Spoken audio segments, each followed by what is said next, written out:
Hello and good evening and welcome to The Truth Behind the Truth. Guys, hey, it is our wonderful Saturday evening broadcast coming to you live from the West Coast. Oh, yeah. East Coast, And Central the East Time, Coast. whatever time zone you're in, we live for you, okay? And from the East Coast. And the East Coast. The East Coast and the West Coast. East Coast and West Coast. We represent. Wherever you are, we are live to you tonight, and we are so glad that we are, in the process of that.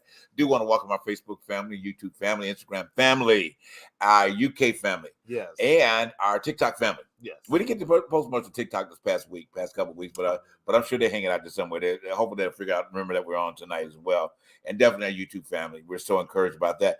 One thing I want to make acknowledge, I don't know if the gentleman will be on the show tonight, but a couple of them, we had a couple of emails that came in from the UK. Oh, That saw the show last week, which was so inspiring about what Deb and her book and everything said. That was really, really good. And said they were going to be kind of consistently and watch the show where they can. Oh, wow. So when I tell you, Yes. Truth Behind the Truth is going around the world and sharing this great news of everybody's authenticity, letting them know that letting them know that they are enough.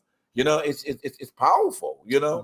It really is powerful. I get excited about it every time, and I get tongue tied sometimes trying to talk about it. Yeah, with this new medium, like social media is such a worldwide platform. People seem to forget that when you post something, you're not posting something just in your backyard, in your state, or in your country. Right. It's going worldwide. Right. So us doing this, you almost, for me, you seem to forget that this is just not a Facebook Live. And it's just being promoted on just the platform. This is promoted This is a worldwide platform, worldwide show. So at the end of the day, even though we're not on, ABC, big networks and movies, you're doing your thing, and to be honest with you, people are watching, and they're taking note. Yes. So it's nice to know that people not within. Let's just say I'm glad that we have our audience within the United States, but to be overseas, that's crazy. That's absolutely awesome. It really. That was a goal of the show anyway. To spread where we are, because truthfully, people, we will be a true network show very soon. Okay, so we're working to that. So you keep looking, keep watching, keep supporting us. Then when we cross over, y'all got to go right on with us. ABC, NBC, whoever decides to pick up Truth Behind the Truth, but we're gonna do it every day, Monday through Friday. Yeah. Okay. Somebody got to review and the Real Talk or whatever the name is, and especially that Wendy, whoever her name is,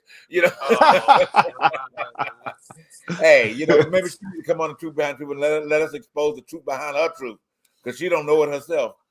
It's a lot of truth to be told. Okay, I know, right? I don't think that's gonna take one show. That might take a whole hell of a lot of shows. That's too much to unfilter. At one time, I don't think a Yala could. That could be for one show of her show. I think that'd take a whole lot. That's a lot. Filter. That's a lot. That's a lot. And honestly speaking, I used to like her show. At one point, I don't know what mindset I was in at that point. It was organic. It was organic on the first 3 seasons of it. I can give Wendy that. It was in the beginning, it was just something fresh, and it was entertaining, and it wasn't, and Wendy has her moments, but at the end of the day, in the beginning, it just seemed like she was wanting that audience, and everybody knew Wendy from the radio. When you met Wendy I knew Wendy from the radio station, and then when she went to television, I was shocked that she went to television because her first guest was Omarosa. And that was really what set that I remember show, that. because I remember that. she went on there and it was promoting her book, and she was grabbing it. She you said some things about me on the radio that I didn't like, and I'm like, ooh. Oh, I didn't realize that. Yeah, that first episode was a trip, and it was like everybody was like on pins and needles, like, wait a minute. The only episode I remember that was two words defined was the Whitney Houston episode. No, that was the radio. That was the radio. That was like the defining point for me right there. That was for me too. That will go down in history. It's getting told off on your own damn show. Okay. I don't care. When she was on Whitney broke her down. Absolutely. And that was like, I felt in some form of fashion bad for Wendy, but Wendy had it coming. Right.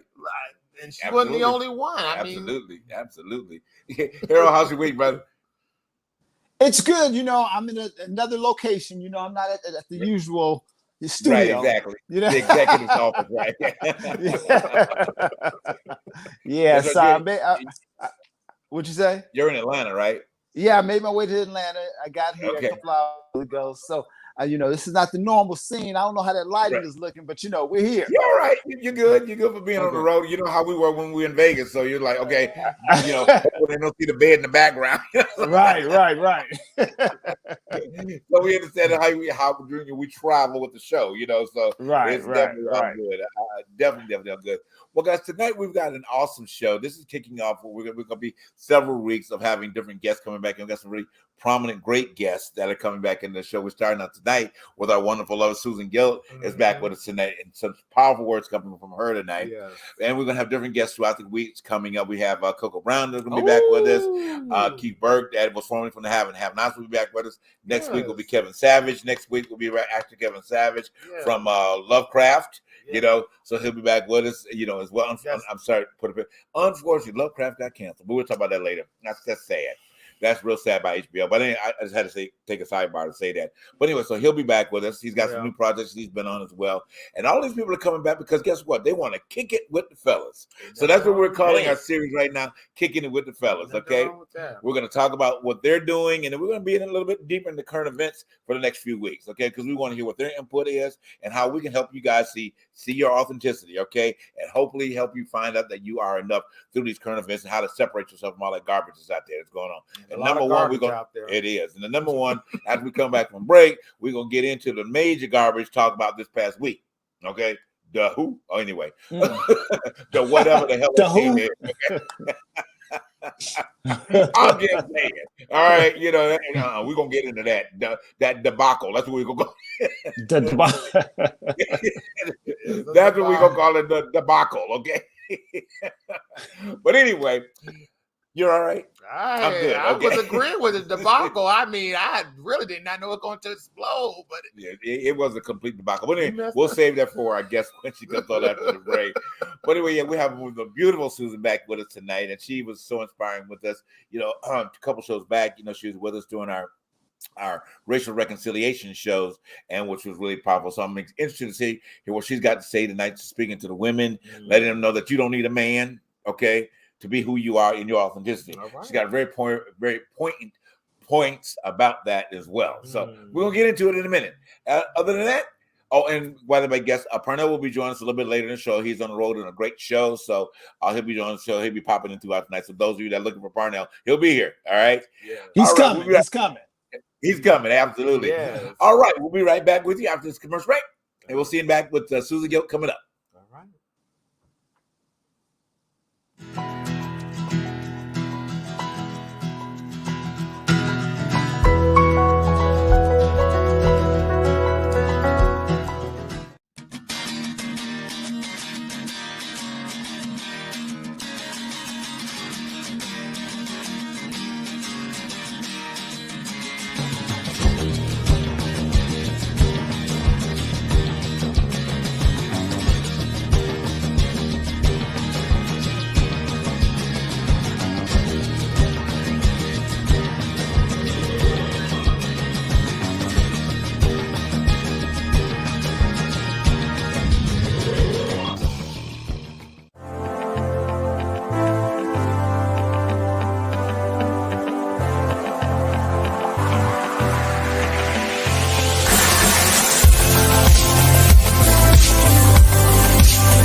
All right, and we're back.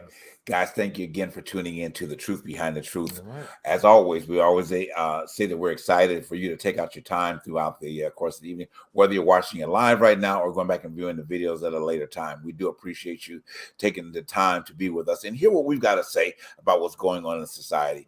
Definitely want to remind you to like, and share. Share this show. Share it from our YouTube page as far as our Facebook page. Share.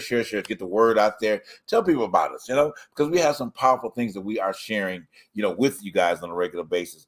I don't know if you caught last week's show with our dear sister, Deborah Evans, getting ready for her book. Oh my gosh, it was a great show. If you didn't get a chance to see that show, go back to the video library, either on YouTube or either on our Facebook page, and get in there and just listen. It was so moving to hear what our Creator can do in the form of a miracle. And she is truly a walking miracle when it comes to that.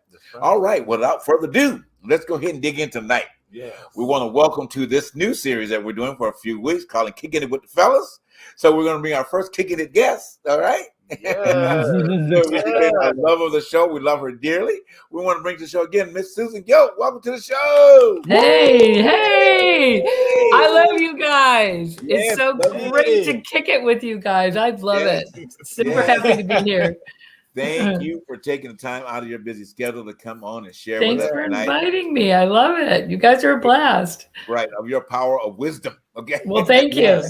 I would hope so. That'd be nice if I was. I'll live up to it.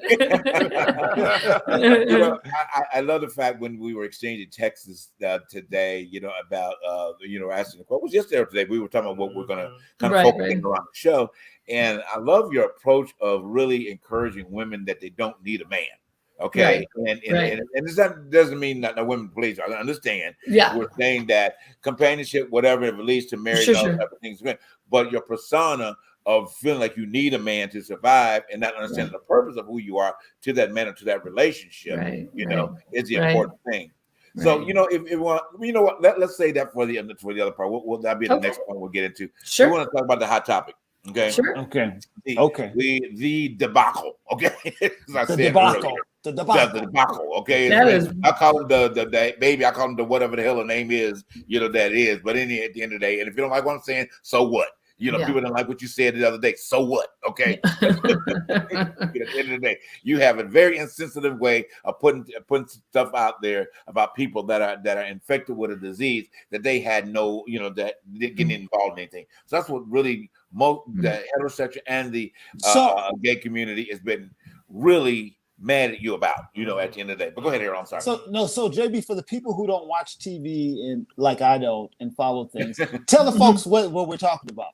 Well, what we're talking about is that rapper, okay? They named the baby or whatever pseudonym that he's given himself.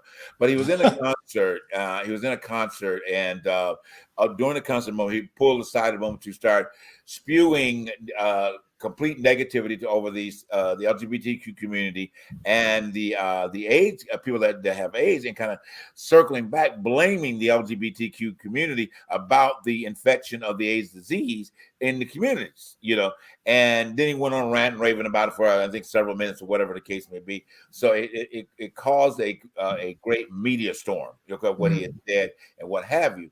So my position, so that's what basically what it's about here, in the long and short of it, and what it has caused, and he's called a ripple effect, of emotions among people, and again, not just under the gay community, but under the heterosexual community, because when you make a statement like that, you include right now because of that disease, it's inclusive right now. You know what I'm saying? It's not a separate thing. And if he was viewing it as a separate thing, then he's ignorant, okay, at the end of the day, thinking that it was, or putting out there that it was, quote unquote, a gay disease. At the end of you didn't hear that stopped way back in 95.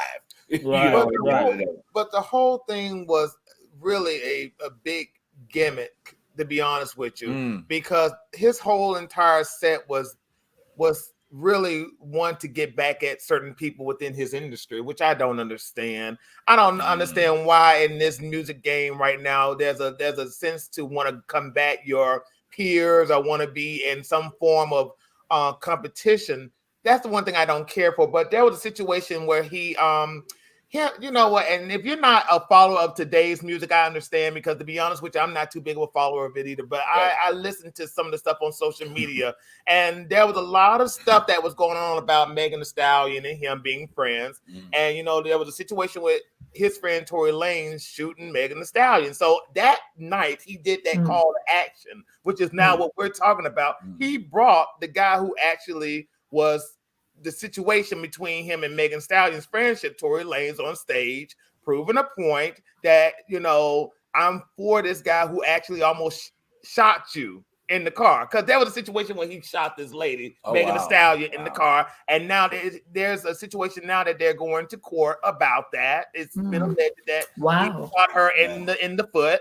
So that was a situation that night. Another situation. Then this call to action after that came, and it blew it all the way up. I don't even think he knew how bad it was until the following morning. But the fact of the matter, in hip hop, there's a call to action. You know, if you're hip hop fans, you go to a festival, a music festival, or concert. You know, they have this put your hands up. Put your hands up. If you got $100 bills, put your hands up. If you got, you know, that call of action. This was a rant call to action. This was a situation where this boy was just random with it. I mean, when you start calling out sexual acts and diseases on stage and telling people if you don't do, put your cell phones up, then there's something going on with you. I don't know what's going on, but that was the situation at hand. And what made it even worse was his DJ was amping him up, saying that, you know, there are funny people out there in the crowd. It's just craziness. So to be honest with you, you know, who cares? Not to say about the situation, but who cares about a man who so called himself the baby? That says a lot. That says a lot. Yes, as somebody, and for those people who are fans of this mess, I feel so bad for your mental situation, which is our next conversation. Because to be honest with you, if you follow people like this, and I'm a big follower of music, when I listen to artists and singers and some rappers, I listen for the message. And when I listen to the message, I want to be enlightened, and I want to feel good about myself in the form of being enlightened. That's why I tell people all the time, I'm an old head. If I have to, and Harold, you noticed, because one day you was kind of listening to what I was listening to the other day, I would go back as far as Elvis Fitzgerald just to get the message. Right. Okay. Right. But the fact is, now music lovers are getting this craziness from these artists who are not well informed. They do not do their research about their demographic of people who support you. You got craziness like this going on, where people who have HIV and AIDS, which he the one that called out that night, people with AIDS who were in the audience who probably threw that shoe. Did you see the clip where they threw the shoe at him? No. Y'all didn't see that clip. And he absolutely dodged that shoe. Right. But it was that close. But it was that night too. So go back and watch that if you have time. That shoe was close. But the fact is that he did that, and he still to this day don't understand it took for some people endorsements and some celebrities to say, we don't want to support you, to say to reap an apology, which is the craziest thing for me. It's the saddest thing that you have somebody have to take money from your mouth to get an apology. And I'm sorry, that's not only this celebrity, but it's a whole bunch of celebrities that are doing that. And they need to be called out for this. But, you know, well, that's interesting, because I didn't hear that someone from the audience threw a shoe, because my question was, what was the audience response to the rhetoric? I was wondering that too. You know, because was it a reaction where they were supporting what he was saying, similar to what we see often in the church, particularly the black church, when that's done? Because when I heard that, it reminded me of experiences that I had when I was younger in the black church, where the preacher would talk about homosexuality. That was the key thing. When the message was low and he needed to get a reaction, he would bring up the homosexuality to get a reaction. And so the audience to add to your point, go ahead, Harold, finish with your statement. But to answer your point, he has a gay audience. Why? He has a gay audience. And why? Because there's a new generation of gay people who want so bad to be a part of this hip hop generation. And to be honest with you, wait a minute, but Lil Nas X though is a thank God there is a Lil Nas X that we can support. But before that, before Lil Nas X came out with what he came out, there was the baby and all this other stuff. But for some strange reason, and we talked about this too, every time you go to a club, and especially a club that has a lot of gay people, you love house music. But a lot of the young folks don't care for house music; they care for hip hop. Because first of all, you understand it. Then I'm gonna let Susan take the floor. No, that's fine. I'm enjoying listening to you guys. I'm like agreeing with you. You can contest to this. You know, I mean, the involvement of the club environment from what it has become to what it used to be. You know what I'm saying? And then the used to be was the fact that the music was supporting who you were as the culture of who you were. Okay. And that culture, the beauty of that culture is that music draws people in from all perspectives of life. Okay. Because anytime you have a gathering, like, you know, in Atlanta, they have the big house music festivals and all that stuff. And you have people from all over, straight, gay, whatever they come, because the music speaks to your soul. Yeah. You think it speaks to you, it makes you dance, you get lost in the music. That's not this you garbage and I know Linda, you want to make some points about that. The garbage that they put out there now and how this is integrated into, you know, to what we call that sector of life. I'm surprised at the end of the day. You know, whether, like you said earlier, is that the younger crowd doesn't like the house music or whatever, they never given it a chance, they never gotten the experience of it, so they don't know what it is to lose yourself in that aspect of party. That's why they have to come smoking something every time. They have to be drunk out of their mind. They have to do all the type of things to enjoy themselves. Back then, you went in, the music grabbed you, and you just lost yourself. You know what I'm saying? Am I right, Harold? You know, I mean, you know. So, and then back then, you had clubs that, I mean, for all over. You had clubs in D.C. You had clubs in Chicago and Atlanta and L.A. that really supported that, and people would travel. You know what I mean? To get to experience this DJ and that DJ and whatever the case be. Not to get in and talk about people body parts and sexually doing this and degrading women, what they all do, you know, in the process of that. So they, you know, it is a new involvement, like you said. It is a true new involvement. But this younger crowd really needs to understand that is not something, especially if it's not supporting you, leave it alone. Don't give them money. But go ahead. I know you have some point about women in that aspect. Go ahead. Me? Well, No, wait, Harold was going to say something. That's okay. Go ahead, no, I was going to say it made me think about that guy, Kevin Samuels, who has been in the media lately, where the folks call into his show, women primarily calling for his advice, and he denigrates them. He belittles them. He's very condescending, but they call him, you know, for his advice, wanting his approval or his perspective. And I don't know if you guys saw, there was this one episode where he said on a scale of 1 to 10 that this woman was a 6, and folks are calling for so it makes me think about the fact that so many people are so wounded and wanting to be affirmed by people that are unhealed themselves, who are traumatized themselves. And it's like victims trying to help victims. And it's like, you know, there can be no healing in that. Yeah, that's the thing. Go ahead. I was going to say, that's the thing that gets me with this guy, DaBaby, who probably should change his name to the grown-ass man. But, right?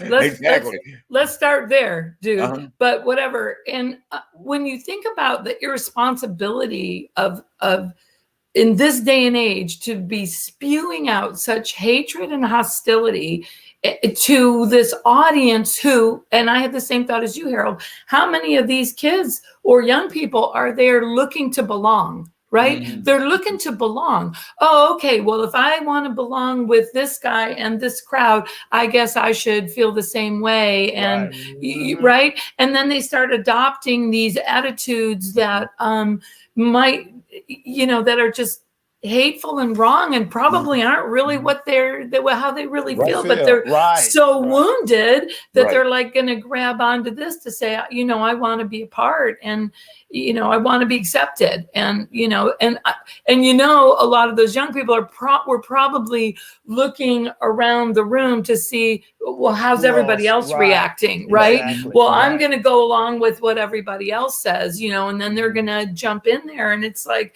wait a minute, this is like the blind leading the blind, or the stupid leading the other people to be stupid too. It's astounding to me. Well, to both of you guys' points, okay. And Harold, you started it off earlier. This is the same situation, like you said, you experienced in churches, some time ago, because the same behavior pattern. Now, again, this is this guy's church. You know what I'm saying? Because these are his followers. So he's speaking to his followers, same way what a pastor or whatever would do the same thing. And then when those conversations, those comments are made in churches, you got people looking at each other the same way, like, well, and exactly. Don't you agree with this? Or what? Yeah. So where should I position myself around what you said? And really, again, in that environment, people don't know who they are. They don't. Sunday. Do not know who they are as individuals. They're looking for leadership out of these people that don't have the capability of being able to do it. Exactly. At all. And in my opinion, I really hate to say it, because I don't like to say bad things about the church, considering that Jesus gave his life for the church, right? It's like kind of like, well, you gave your life for the church, but I'm just going to sit here and bash it. Sorry, but in some cases, we got to be real about stuff. And I would love for people to wake up in the church and realize, one, they don't know who they are, right? And two, they don't know who God is. Right. Because he would God be saying half the crap that's getting spewed out now? Probably not. And then the intensity of the conformity that happens in the church. We all have to think the same. We all have to, and we're all in this together thing. And it's just totally contrary to what Christianity should be all about. We should be all about helping the world, and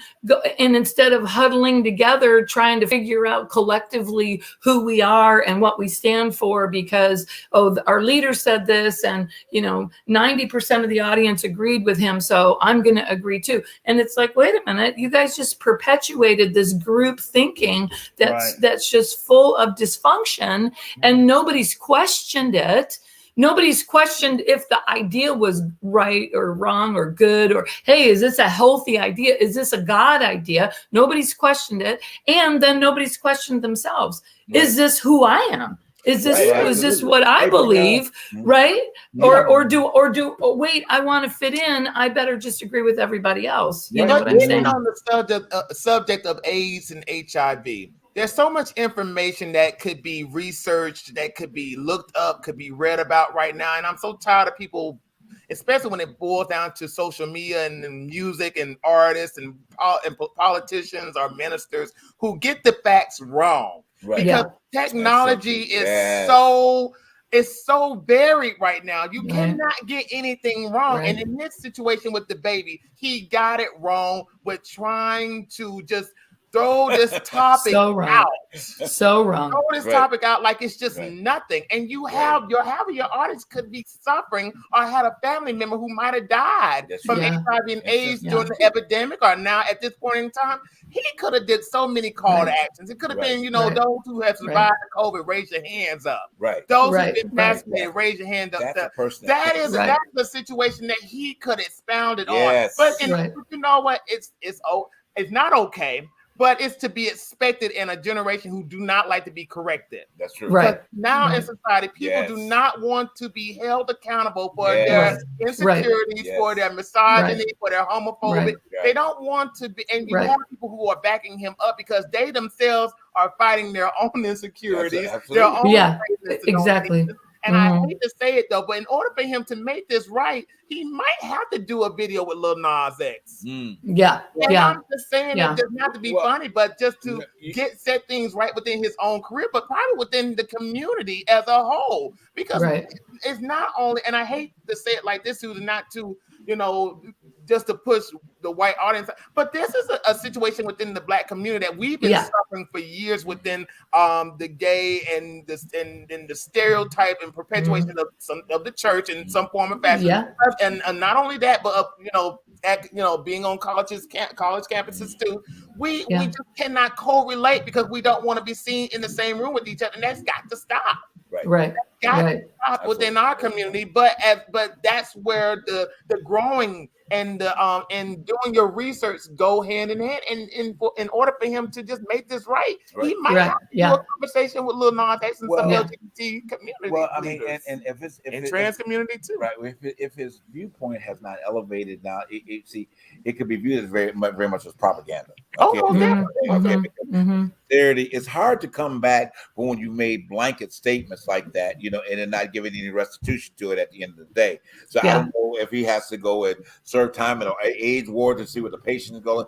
It's really going to be hard. Jackson did it. Well, it's going to be hard for him to really come back from that statement. And it shows that he did not calculate his thoughts. He figured that he was going to motivate this group of people, which he really didn't know at all at the end of the day, because he would not have made a statement like that, knowing that his music is being bought by a certain community, be it black, white, or whatever. It's still a sector of that those people did buy his music, and it was a sector that was the gay community, or not just so much the gay community, but people that have been infected by the AIDS disease in some fashion in their family. I want to let Parnell go ahead and say a real quick point about we talk about the debacle. The baby.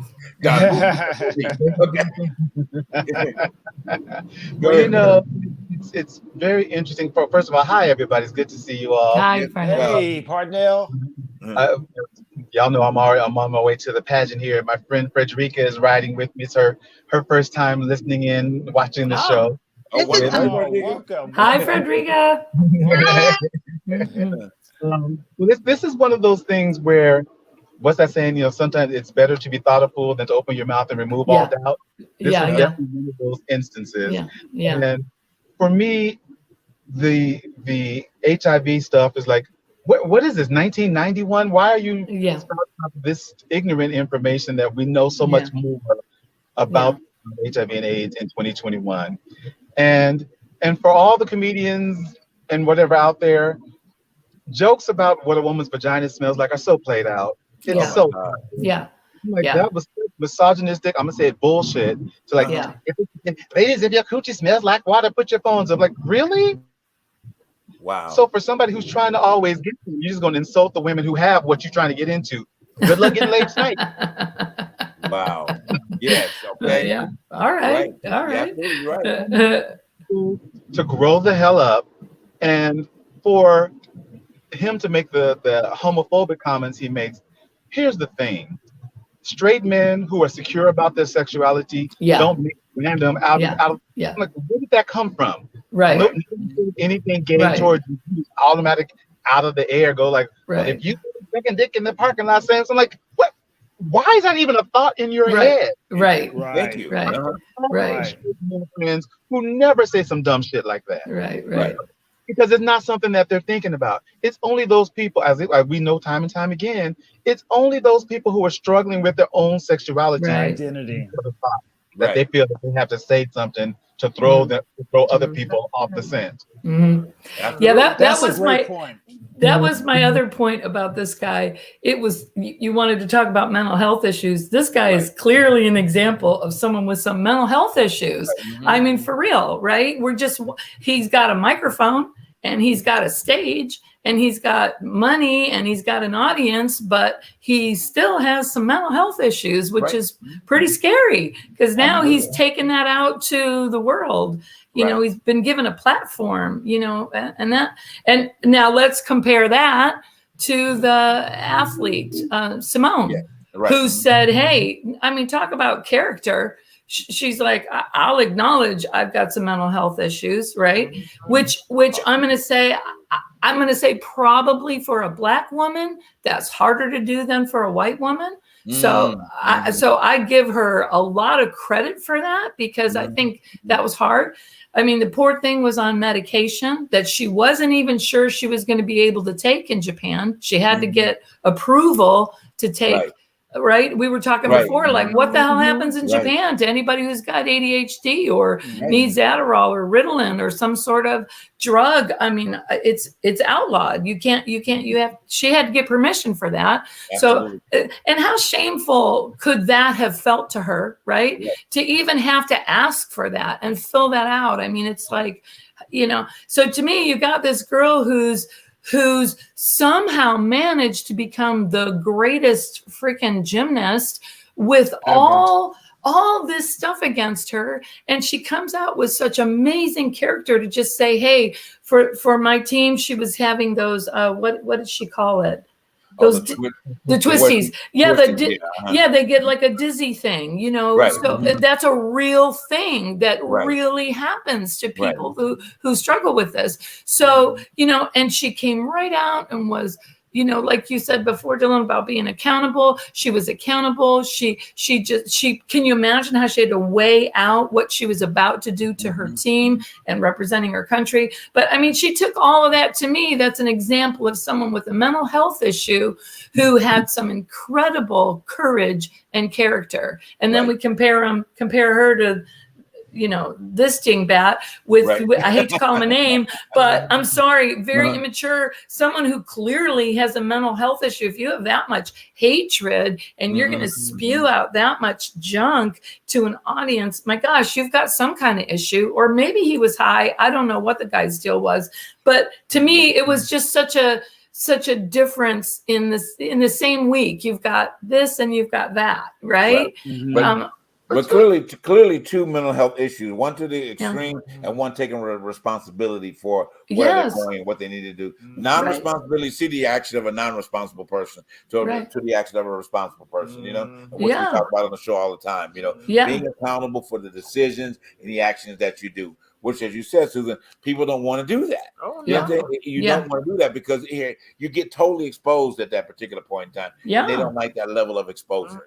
Right. Harold, you had a point you wanted to say. Go ahead, Harold. Well, I was going to say for Simone, what she really showed us is the importance of self-care and how oftentimes when you do take self-care, you often are attacked for taking care of yourself, for saying no. When you know that you are not up for something and can't handle it, having the courage to say no. We're taught in our culture just to push through. That's what strong people do. You just push through, and what it does to our well-being, our emotions, our self-esteem is it suppresses it. And so, and let's just say Simone would have gone out there and performed and didn't do her best. Just imagine how people would have attacked her. Just imagine the attack and how it would have been a further downward spiral. But in our culture, we are taught and told just to press through, no matter how you feel, no matter how wounded you might be. And then we have to suffer the consequences, which further damages us, in terms of our own well-being. And so kudos to her for having the courage to put, her care first. Yeah, I agree. And there's a situation else that's going on in other parts in the other side of the country, where there was a girl that was followed by the police just for acting out and jumping in front of cars, allegedly. And I think you probably saw it on your social media platforms. This cop was on top of this girl, pinning her down, and her mother was trying to tell the cop to get off of her. But the fact is, we're talking about mental illness. The fact is, that cop, whoever followed her, did not even know how to go about trying to not condone, but to de-escalate the situation when it boiled down to this girl's, at the time, mental situation. She was crying. She was walking home from where? Where was she walking home from? He didn't even ask her those questions. He just told her to stop. But the fact is, we need, and I think with society, and I keep going back to this, technology is so goddamn good these days. It's so hard to sit back and just say, I did not know. Because at the end of the day, you should know. You got to It's like every time I go into a store and somebody asks me about an item, I'm like, well, I don't know too much about the item, but I'll look it up on my Google and I'll get back to you about it. The fact is, it's out there. But people who throw mental illness like it's like, oh, it's nothing. It's just people acting out. that in itself is just the wrong way of going about it. And for situations where people are getting arrested for just acting out, they're going to jail, they're going to court, they're going to prison just for crying and walking home. It's an issue within this country where we don't take mental illness seriously. The judicial system don't take mental illness serious, and it needs to stop. Even with Simone Biles, the fact that she opted out of that game, and some idiot from Texas said, "Well, you know what? She is a disgrace to our nation." That in itself was really a situation where I want to throw my shoe at the damn television. Because how dare you even sit on your fat behind knowing that you can do the things that this girl can do in front of cameras, in front of news anchors and media and the world stage. You're gonna sit there and say that she was, she's a disgrace because she had a mental situation, she had to opt out. Knowing that since the age of 15, this girl been winning medals for this country. And even with Britney Spears, let's go into that situation. That's another one.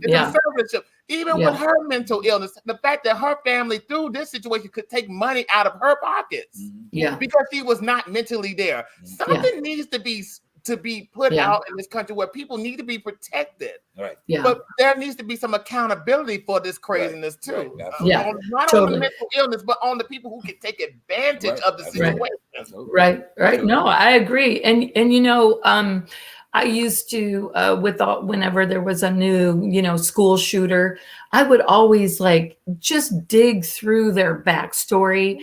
And a lot of times you'd find that there was no daddy and there was just the mama. And many times they had already taken that child to mental health professionals and said, "Hey, something's wrong with my kid." They either couldn't get the money for it, or the counselor said, "The kid's okay," or whatever. Somehow these kids have fallen through the cracks. And these single moms who had no support. What's this mom trying to do? Was she trying to freaking put food on the table and take care of her kid? And she's got some kid who's acting crazy and she don't know what to do with them. And, boom, one day he goes in and shoots up the school. And then everybody goes, what kind of parent was she? But you know what? That's the fault, in my opinion, of a whole. It's not just her. We collectively need to take responsibility and say, hey, what have we done as a society? Let's talk about the church. Where the hell was the church? Why wasn't the church helping this woman? Why wasn't there a support network around her? Where was the daddy? Where was the money to be put into mental health? Taking money away from the police department, let's put it into mental health. We'll have a lot less crime.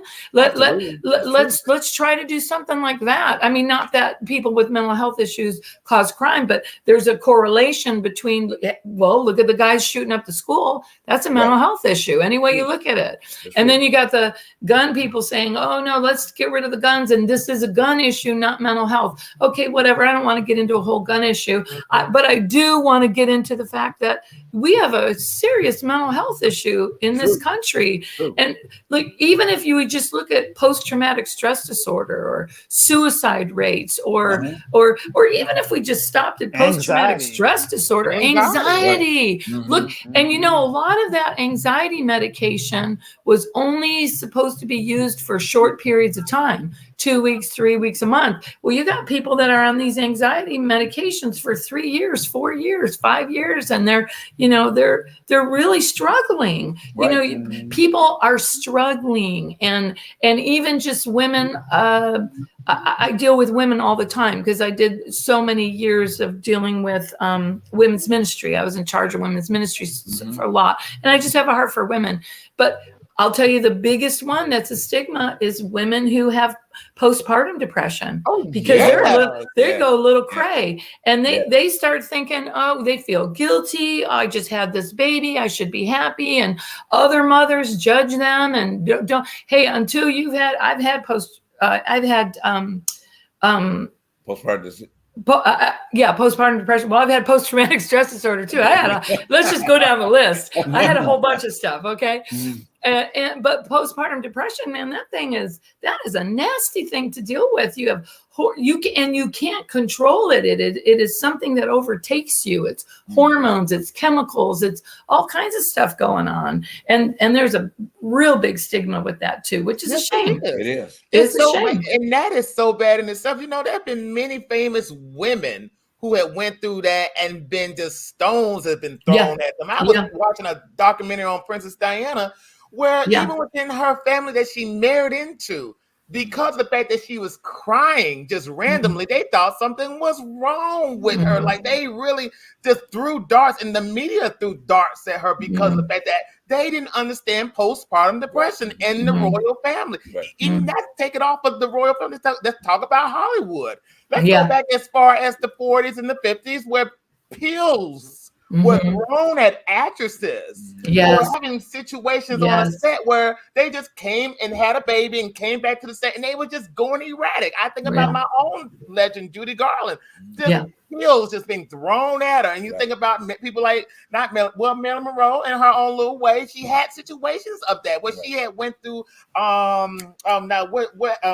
miscarriage, and because of it, she mentally just went through it, and they threw pills at her. Not only that, you think about Venus going through that, Meghan Markle, all of these women going through this situation, and people are still to this day, 2021, throwing darts. Where I keep going back, technology. We have information. What's going on? What about the talk about athletes? The Naomi. The tennis player. Okay. So because of depression, she said, I just can't get on this TV interview. And they were telling her she had to do this interview and had to do it. They were trying to force her to it. And she was like, I'm not going to do it. I'm depressed. I'm not going to do it. And then, and then people started throwing all kinds of crap at her because even in her own country, because she carried the torch, how she lit the thing. And they were like, well, she's only half Japanese because I think she's Haitian or something. And so now you got somebody who already told us all she's depressed, right? She's already told us that. She's already said, I'm so depressed, I can't do an interview. And now you got people, saying, well, she didn't even have the right to carry the torch. And I mean, what the freak is wrong? You know what I'm saying? It's like, go ahead. So do you guys think that because we still are living in very strong in a male-driven society? Oh, absolutely. The idea of where a person is being depressed, be it male, female, whatever the case may be, because unfortunately, men have not grown to the point of being transparent enough, to allow the conversation of mental health to come out. You see what I'm saying? Yes. So therefore, if the men in this case are still putting up that wall, there's no way for a woman or anybody else to be able to come forward and say that because you're coming back, well, she's got to be strong because I'm strong. You know what I'm saying? I'm hiding it. You know what I mean? At the end of the day. And of course, as we all know, men have a very good way of hiding things and be probably some of the most depressed people on the planet at the end of the day. So this is why you have businessmen at the stock exchange, stock exchange change, and excuse me, and they hurl themselves out of a building, at the end of the day, because it gets to a point of a high level pressure. So transparency has to be coming. I think that in this case that we have, the message has got to be to the men.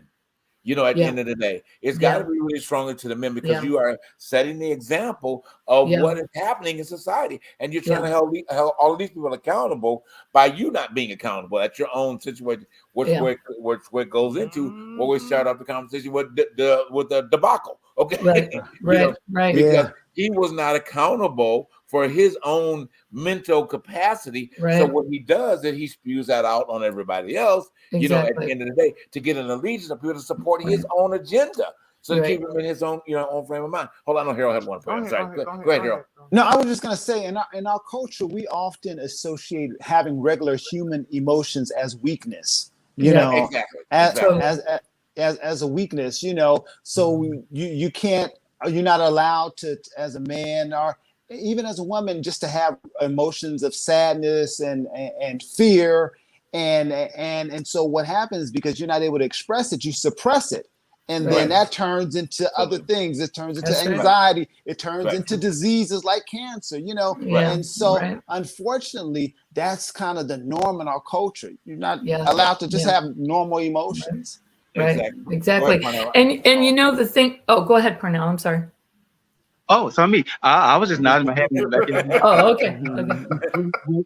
What struck me, Susan, was some of the stuff you were talking about. I really wanted Harold's feedback on this.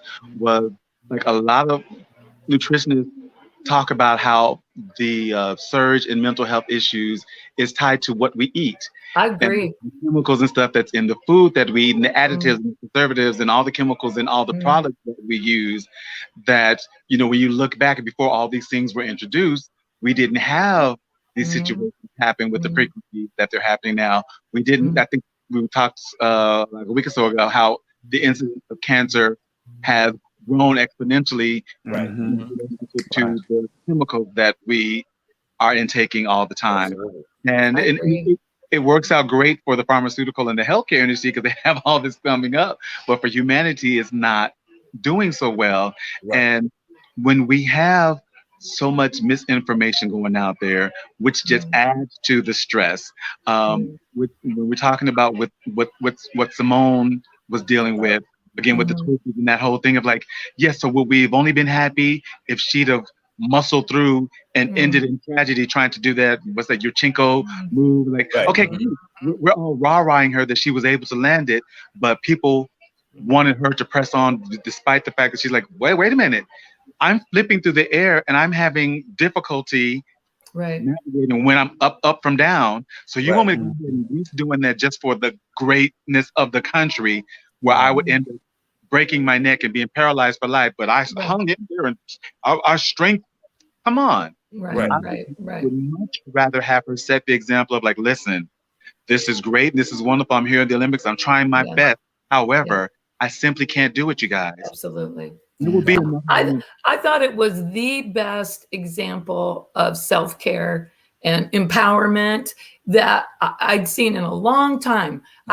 And she's young, and I thought, my God bless her that she came out there and made such I thought, a really empowering choice for herself. I thought that was really good. But that goes back to also, what you're saying, Parnell's, make me think about something I wanted to say before too. If I'm not comfortable with me, right? If I'm not comfortable with my own pain, right? Like, how can I be comfortable with yours? If I'm insecure, trying to, just go along with the crowd, so I feel like I'm liked and I belong, then how the hell can I do anything for you? I can't. It requires, I just feel like as people, it requires for us individually to really know ourselves, understand our feelings, like just really be accountable. I think that word is so important right now, just being accountable for who I am and what I do, being honest, where I screw up. Hey, that guy could have just come up the next day and said, look, I don't know. I have no idea why I said all that crap, and I'm really sorry. Right. Done and over with. Done and over. Like, hey guys, I totally blew it. No, he just kept fighting and arguing. There's a sense of saying, when I care about myself, now I can care about you. Exactly. And when I can feel my own feelings, I'm comfortable with your feelings. Okay. I lost a child. I have 6 kids, but I actually had 7. I had another little boy who died when he was a baby. And I'm going to tell you, people say, some people, not all, but some people who are not comfortable with their own feelings say the craziest stuff to you. Crazy. Like, I had a woman call me up from my church and tell me that the reason my baby died is because I have sin in my life. Oh my God. I was like, really? Okay. All right. Wow. Now in my world, I'm thinking, okay, first of all, I knew this woman was trying to be loving. This was her idea of loving to me, because I knew this woman. She wasn't a mean person. This is really literally how this woman felt. And I just said to her, you know what? I appreciate the call, but can I tell you, you made me feel sorry for you because this is how you live with God. Right. This is your world with God. Exactly. That God would take someone's baby away because they had sin in their life. Couldn't God just as easily told me about my sin a couple months ago? Right. Let me keep my baby. Right.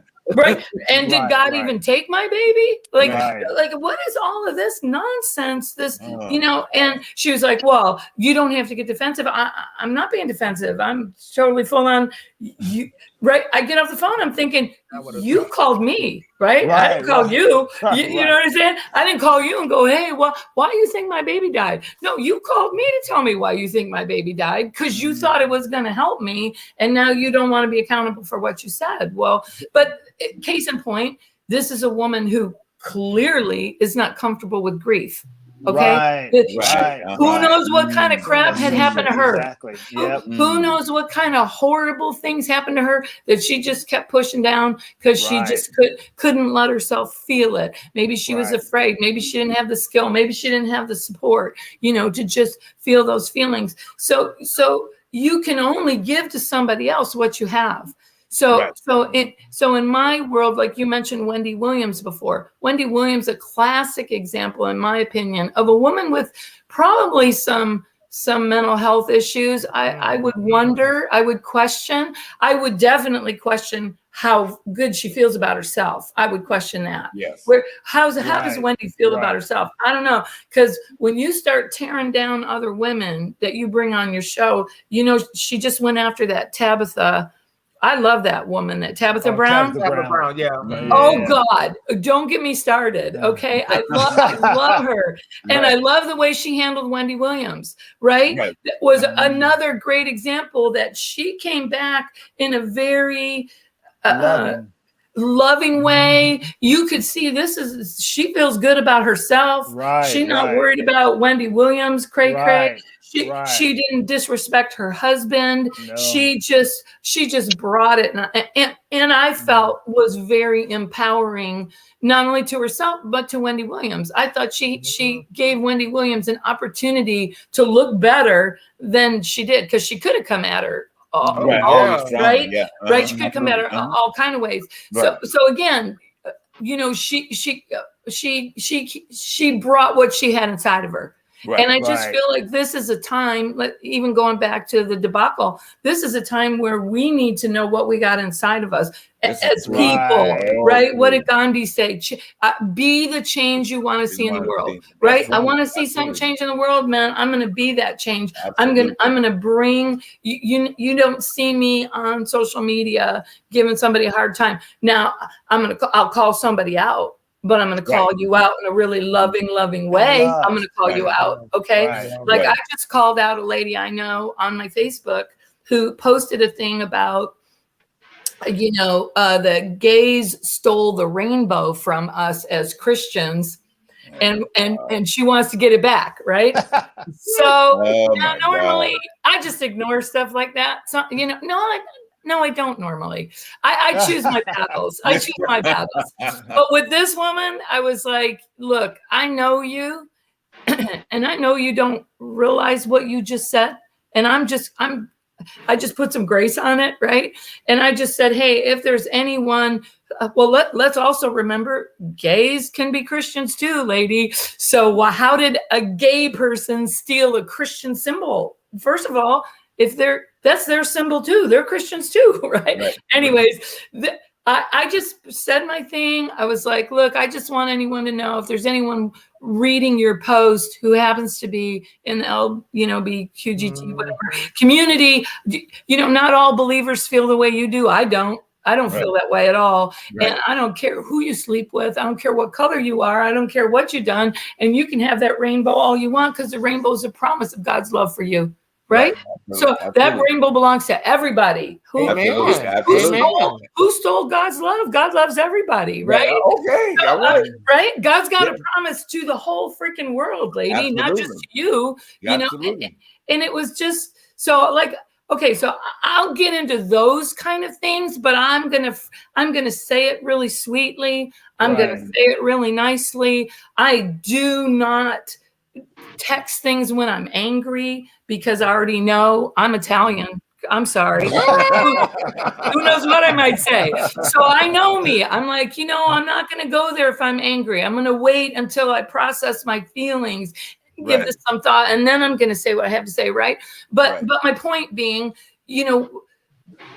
we live in this social media driven world where we need to take the responsibility as a person to go, hey, what's my mental health? Do my self check. Where's my mental health? Where's my out of the abundance of what's inside of me, right? That's what God says. Let the river of living water come out of you. Well, what's in my water? Is it all bitter and twisted? Is it all right? Is it all broken up with crap that I've shoved down there, right? Or is there pure water coming out of me? That's our responsibility as a person, to stop and say, what do I got going on with me? And then be able to bring that out to everybody else. Well, you brought up a great point. And I looked at a social media site, and they were talking about, unfortunately, the pandemic being on the rise in the country again, the lack of responsibility of things like that. And then you have these extreme Christians, and I'm gonna say the extreme Christians. Okay? They post this BS out here about this time of the end time, blah blah blah blah blah blah, and you're so entwined in misbelief that you believe this whole type of crap. So you put it out there, and then you throw the question out of the. Now here's the thing. You threw the question out there that, well, if anybody believes what I'm saying, then you can type I believe or something, or type in I believe in the comment, whatever the case is. So let's back up. So obviously you don't believe what you're believing yourself. So you have to find people who try to back you up what you don't believe. Okay, at the end of the day. So you're just starting another level of propaganda that shouldn't be in the first place. What you should be saying is, hey, encouraging these non-vaccinated people to get your ass in the place to get the needle in your arm. Okay. At the end of the day, the relationship, the correlation between God's great opportunity for His plan and people not taking a shot is not in the same thing. It's nowhere in Scripture, and it's nowhere part of what God's plan is. Okay, so let's stop that. Shh. Okay, I agree with you. I think that's I know, right?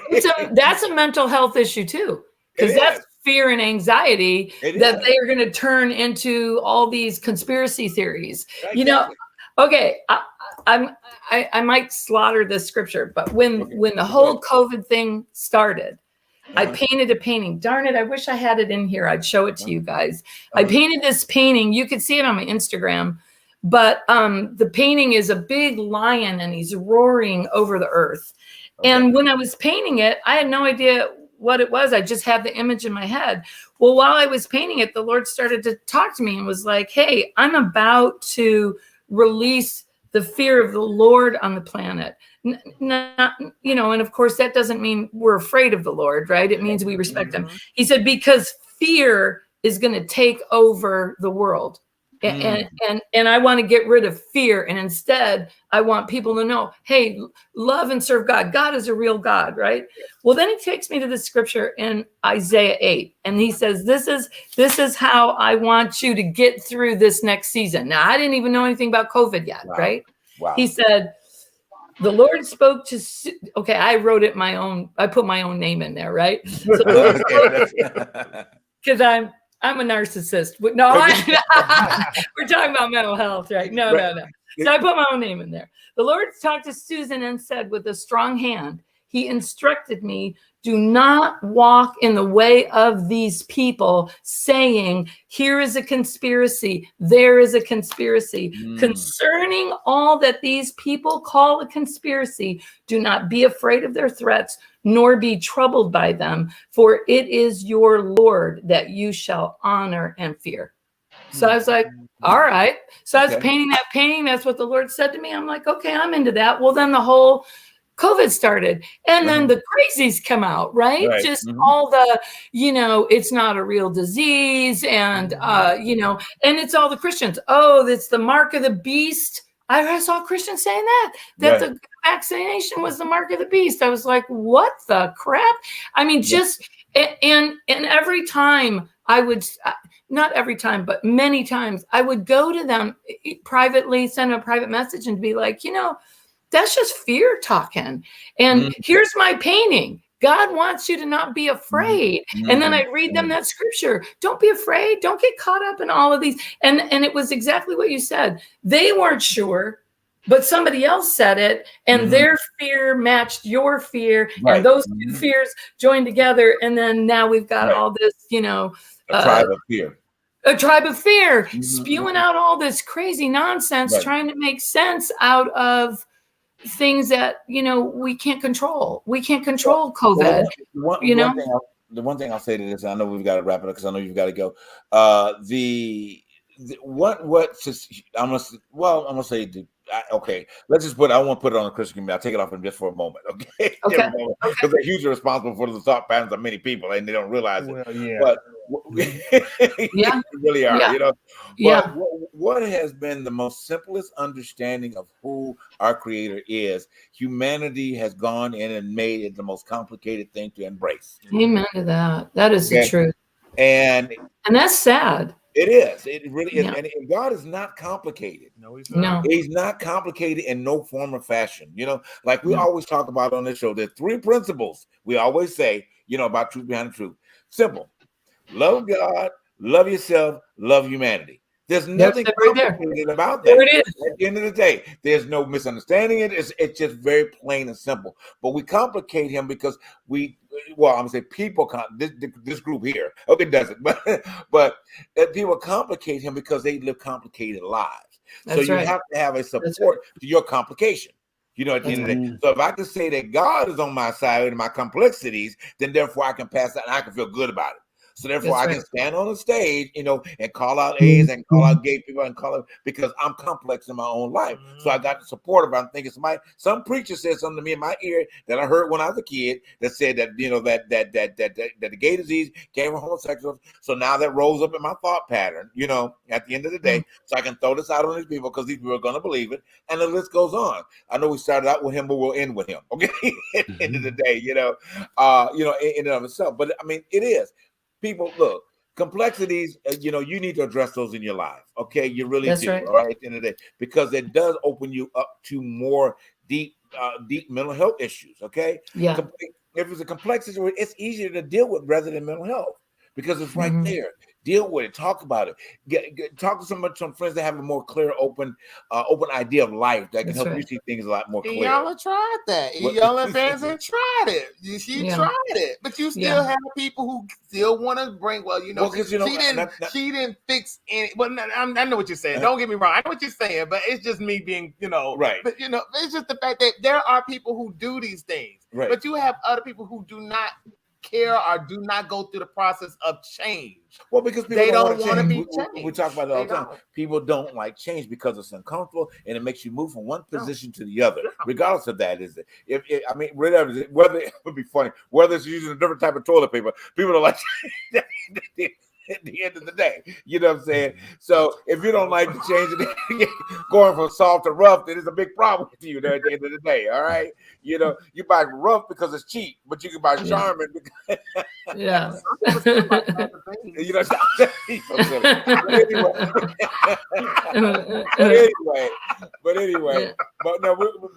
it has been a really, really powerful night, Susan. Thank you, Susan. I know you got to run, and that's okay. It has been. That's okay. It's been very enlightening. But real quick, as we close out, if you wanted just to touch on a couple quick points, about encouraging women to know who they are, You know what? I actually would, because I think it's a good thing to go back to the example of our 2 female athletes we were talking about, and Tabitha Brown. She's another one, right? We mentioned all 3 of them, and to say, hey, you know what made them strong? That internal sense of themselves, that possessing of your own self, I just feel like that's the place of empowerment for women. And if anything, women can be so mean to each other. My gosh. And to say, let's just not do that. Let's start with, I'm going to find myself full. What I was saying to you before is what I feel like a lot of women do is, instead of dealing with their inner world, they go running after some man to fix whatever's in there. right? So they want to feel beautiful. So they're, doing the highly filtered selfies all over the place. Right. My son just had a date. Okay, this is funny. This is dating in this millennia. He's like, yeah. I said, well, show me a picture of this girl that you're gonna go on a date with. And he goes, no, Mom. Because I don't know how highly filtered these pictures are yet. I was like, wow. Oh, I go, well, let's get on her Instagram or something. I mean, I'm sure. He goes, yeah, no, Mom. They could all be highly filtered on her Instagram. I was like, oh, she might not look anything like that. Okay, well, it turned out she was actually beautiful. But regardless, so we've got these girls that are like, and she's not doing this. She's a nice girl. She doesn't do anything like this. But girls that get on there and they're exposing themselves and they're, just highly suggestive, sexually coming out very sexual. But at the same point, they want to say, oh, the men are bad. Don't look at me and don't use me and don't objectify me. And it's like, wait a minute, because your need inside of you to know you're beautiful is what drove you, right? Women want to know they're beautiful. And they want to know they're desired. Women want to know they're desired, So your need for that, you just showed me you have it on all these pictures of you, right? Wow. And now you're pissed off about that. Wait a minute. Who's got the problem? So there has to be a way for women to go back and go, okay, what is it that women generally are thinking they need? I know a lot of women are looking to man for money to take care of them. Okay, right. Well, freaking girlfriend, figure it out on your own, figure it out yourself, because God gave all of us the power to make wealth. He put everybody on this planet with a purpose. And that purpose, when you bring your value to the world, it's exchanged back in the form, value comes back to you, right? Absolutely. And in the world system, that's money. So when I bring my value here, value comes back to me primarily in money, right? So figure yourself out, figure out who you are, get out there and make your money. Why are you putting this on a man, right? Or women like to play the games of, they can't handle their own emotions and their own insecurity. So they bring that all on you. And then they start playing games on the man or whoever they're in relationship with, another woman, whoever. So they come into that relationship trying to pull all this stuff out to fix themselves. And what you're going to end up doing is hurting yourself. Oh, I'm reading her comment. If you're not selling, then don't be advertising. It's the truth. And I hate to say that. I hate to. It's true. I hate to say that about my people, about my own gender. But I'm saying it from a heart of love to say, ladies, we can do so much better. Right. See, women you can't empower women without also empowering men, right? You it's not exclusive. You start empowering women and you're not empowering men, then now you've got this imbalance, or you're empowering men and now women. So the two have to be a mutual empowering of each other. And how can the same thing we said before, how can I bring health to the world if I don't have it in me? So how can I bring health to my relationships with men if I don't also already have that in me? And I'm not coming at you to take from you, but I'm coming at you to give the best of me coming to a man. And men need women. And I'm not talking about sexually. I'm not talking about heterosexual, homosexual. Men need the input of women as much as women need the input of men. We absolutely need each other. And it has nothing to do with who we sleep with. Right. It has to do with the difference between men and women, and we need each other. We absolutely need each other. So for women to come after men, needy, and then they turn and go the other way. Oh, forget it. I don't need a man. And then they're going to put the men down. Wait a minute.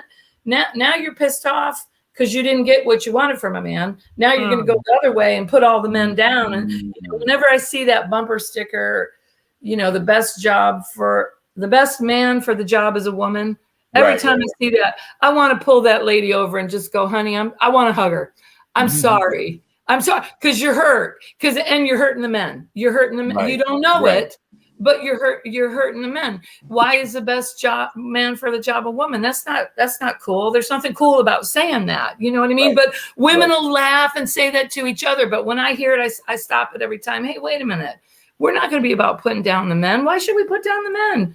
Because if I'm putting down the men, what's happening now? I'm really putting down the women too. Because if I'm going to put them down, right? Because so my heart to women in empowering women is for them to just be willing to go on that journey to say, and journey is such an overused word. I hate that word. Okay.